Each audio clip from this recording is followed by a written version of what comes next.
Okay, हरे कृष्णा। हरे कृष्ण प्रभु जी। प्रभु जी, प्रश्न है कि मानव सेवा और माधव सेवा में से क्या श्रेष्ठ है? सबसे पहला ये बात समझना चाहिए कि सेवा होता क्या है।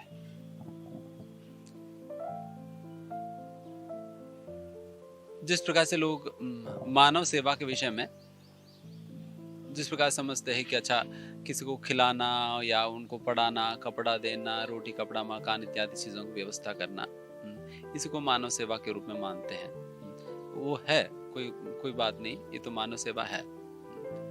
बट असलियत में किस प्रकार की सेवा से उस मानव की भलाई होता है, एक बार हमें सोचना चाहिए। क्या हमारी सेवा उस व्यक्ति तक पहुंच भी पा रही या नहीं, ये भी बात सोचना चाहिए। और दूसरा, हमारी सेवा से सच में उनकी भलाई हो रही है या नहीं, ये दोनों बात सोचनी चाहिए। सबसे पहले जब हम शास्त्रों के आधार पर देखें, भगवद गीता के अंदर जैसा कहा जाता है, हम शरीर नहीं आत्मा है।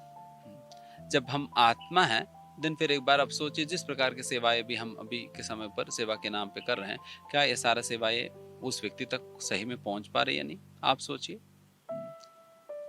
फिर उसके उपरांत उस सेवा से सच में उनकी भलाई हो रही है नहीं, एक छोटा सा उदाहरण से हम समझने का प्रयास करेंगे। एक समय पर एक माँ अपना अपना 2 बच्चे हैं, उसमें से एक लड़का का तबीयत खराब हुई, उनको जॉन्डिस हो गया।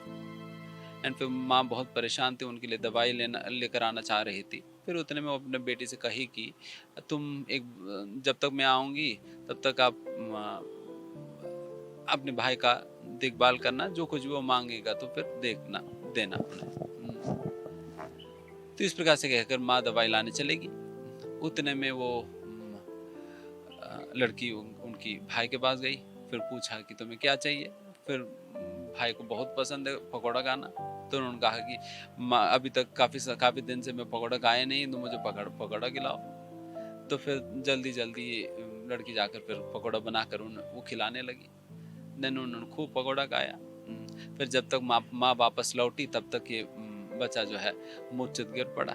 देन फिर उन्हें देखते हुए खूब रोते हुए माँ ने पूछा लड़की से कि तुमने क्या कर दिया, क्या हो गया मेरे बेटे को, क्या हो गया करके। देन फिर उस बेटे ने कहा, उस लड़की ने कहा कि माँ, आपने कहा ना जो कुछ भी उनको वो मांगते हो दे देने का। देन फिर मैंने वही किया, मैं उन्होंने पकौड़ा मांगा तो पकौड़ा दे दिया। तो यहाँ पर आप इस उदाहरण के अंतर्गत देख सकते हो कि हालांकि इनकी भावना तो अच्छी था, उस लड़की की भावना तो अच्छी थी, बट उनको विधान पता नहीं है।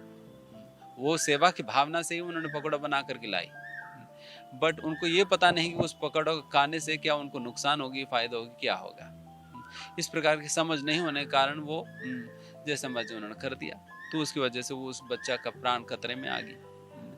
तो उसी प्रकार से जब हम मानव सेवा के नाम पे हम जो कुछ भी करते हैं, तो एक बार हमें सोचना चाहिए क्या ये सेवा से उनकी असलियत में भलाई हो रही है नहीं। क्योंकि असलियत में किसी भी मनुष्य का भलाई और उनके जीवन के अंतर्गत जितने प्रकार की समस्याएं जो हो रही है, उन सारा समस्याओं का समाधान केवल उस मनुष्य को भगवान के साथ जोड़ने से होता है। हम कितने सारे समस्याओं को एक एक करके हम सुलझाते रहेंगे, एंड वो समस्याएं भी बारंबार आते ही जाएगी। तो इसलिए अगर इन सारे समस्याओं को एक धम से अगर हमें खत्म करनी है, एंड असलियत में अगर हम मानव सेवा करना चाहते हैं, देन यही सबसे उत्तम विधि है, उन्हें आप भगवान के साथ जोड़ने का प्रयास करिए। तो यही सबसे उत्तम प्रकार की मानव सेवा है, एंड इस प्रकार की मानव सेवा माधव सेवा भी है। क्योंकि माधव का मिशन के अंतर्गत ही भाग है, क्योंकि भगवान चाहते हैं सारे उनके बच्चे सभी उनके वापस लौटे, एंड उस मिशन के अंतर्गत जब आप मदद कर रहे हो लोगों को वापस लौटने में, देन निश्चित रूप से माधव का भी मिशन है। तो इसलिए मानव सेवा माधव सेवा इस प्रकार से संभव हो पाता है। धन्यवाद। हरे कृष्णा।